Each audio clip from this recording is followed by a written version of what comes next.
আমরা একটু জানতে চাই যে আপনি তো শাহরিয়ার খান আনাসের আম্মা, তো এই যে আজকে রায় ঘোষণা হলো, তিনজনকে মৃত্যুদণ্ড দেওয়া হলো আর বাকি দুজন কম সাজা দেওয়া হলো, আপনি কতটুকু সন্তুষ্ট এই সাজায়? আপনি কি বলবেন?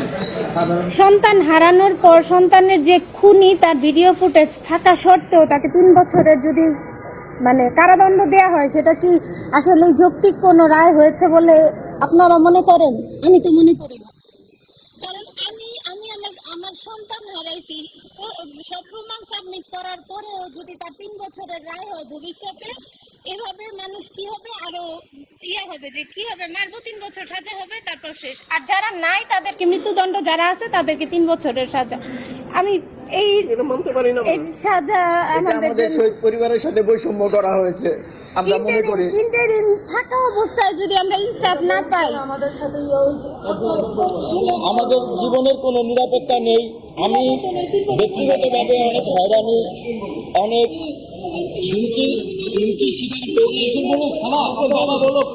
আমাদের জীবনের সেফটি কি, যে জায়গায় প্রকাশে সারা বাংলাদেশের মানুষ দেখা সত্ত্বেও একজন খুনিকে সাধারণ 3 বছর সাজা, আইনি অনুযায়ী 9 মাস।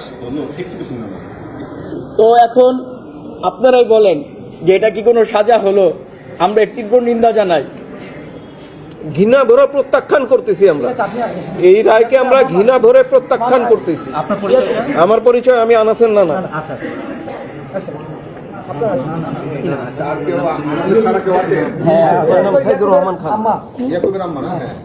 আমরা ছেলে হারানো মা। আমার নাম রহিম আক্তার।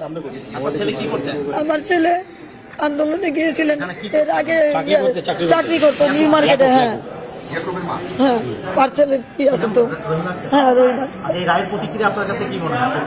এটা তো হইল না বাবা। আমাদের মেয়ে আছে, মেয়ে জামাই আছে, এদের নিরাপদ আমাদের জান। এই যে শহীদ ভাই লাশটা নিয়ে গেছে, সেরও পরিবার, রাস্তার উপরে বাড়ি, সেরও একটা নিরাপদ। 3 বছর পরে আমরা বাইরে যাবো, সাহস বেড়ে গেছে।